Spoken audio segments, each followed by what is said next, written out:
Demolition experts disassemble unexploded bombs and remove their destructive contents.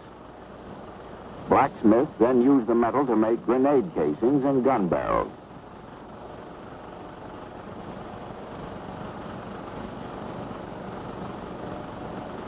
In the guerrilla warfare that the Viet Cong are waging, nothing is wasted. Everything is utilized.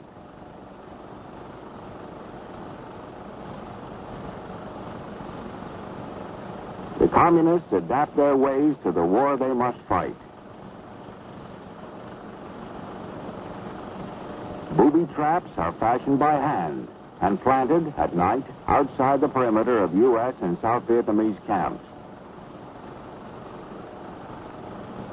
Next, we see a graphic demonstration of the methods used and the objectives achieved in sabotaging railroads and bridges in the Republic of Vietnam. The communists, wherever they can, coerce or impress local inhabitants to help them in their destructive raids.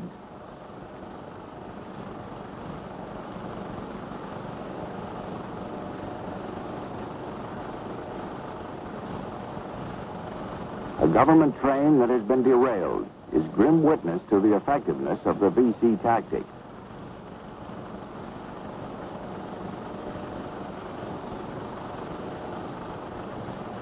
Blasting is more expensive, but the results are also more thorough. Small charges placed at the joints of the rails on both sides of the track can tear open gaps that are undetectable at a distance and will almost certainly cause a derailment. Here, with the aid of a model bridge, a Viet Cong instructor briefs a communist guerrilla before sending him out with a demolition team.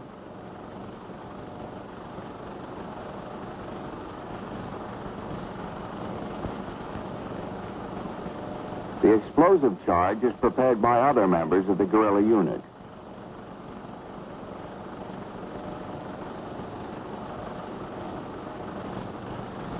The VC moved through the jungle toward their objective. Reaching the bridge, the communist guerrillas climb the span to plant their explosives. The locations are pre-planned, for a reconnaissance team has already visited the bridge and determined the best locations for placing the charges.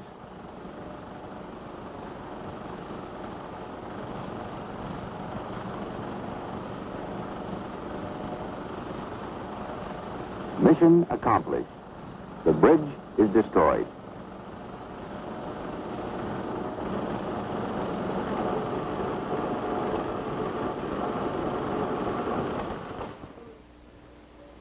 Up to now, we've been through the eyes of the communist camera at the battlefront of the Viet Cong. In this sequence now, we're going to focus on various propaganda and non-military activities of the enemy. We'll tour War Zone C with Chinese Communist correspondents, visit the VC printing office, explore an underground hospital, and watch a propaganda lecture by a four-star North Vietnamese Army general who's the political officer and commanding general of the self-proclaimed South Vietnamese Liberation Army.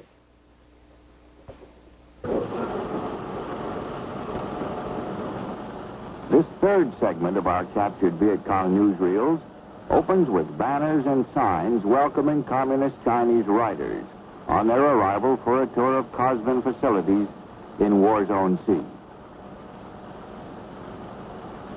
There is the customary exchange of toasts between the guests and their hosts. And as part of the welcoming reception, the representatives of the two communist nations exchange photographs of Ho Chi Minh and Mao Zedong. An entertainment troupe from North Vietnam is also on hand, and the Chinese riders witness a performance of traditional Vietnamese dances.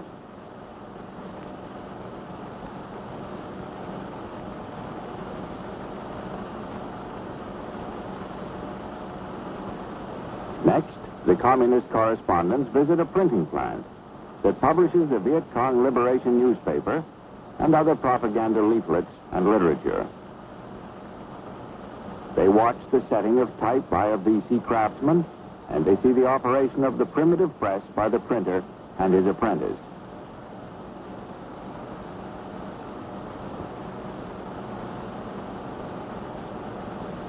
The visit concludes with the presentation to the group of the latest issue of the Viet Cong Liberation newspaper.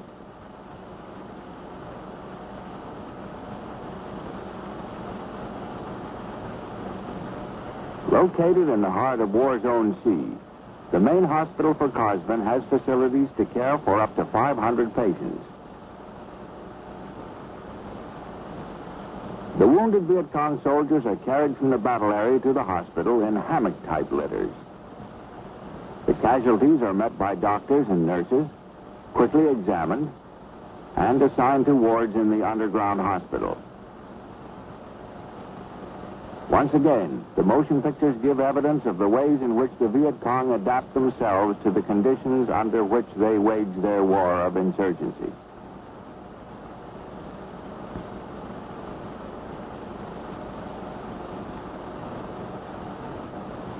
In these next scenes, the hospital has a distinguished visitor, a 4-star general, Nguyen Chi Thanh, member of the North Vietnam Politburo and former political officer of the North Vietnamese Army.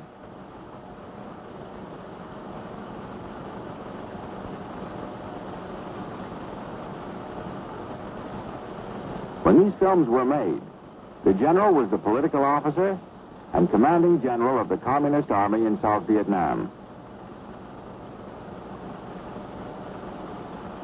Here, General Thanh walks among the wounded, talking with them and listening to them.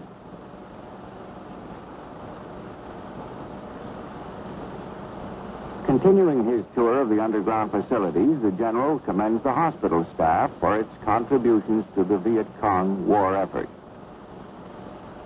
General Thanh has a final visit and a word with a wounded VC soldier, pledging continued reinforcements and communist support from the North. Now, a meeting of Cosvin officials held to plan the winter-spring offensive of 1967 and to bolster troop morale for these campaigns. The featured speaker is the chief of the political section of Cosvin, Brigadier General Trong Do. The general tells the troops that there are 400,000 men in North Vietnam that can be sent south to aid the Viet Cong forces. In conclusion, he promises that North Vietnam will never negotiate for peace until it has achieved a measure of victory in combat that can be used as a bargaining power in such negotiations.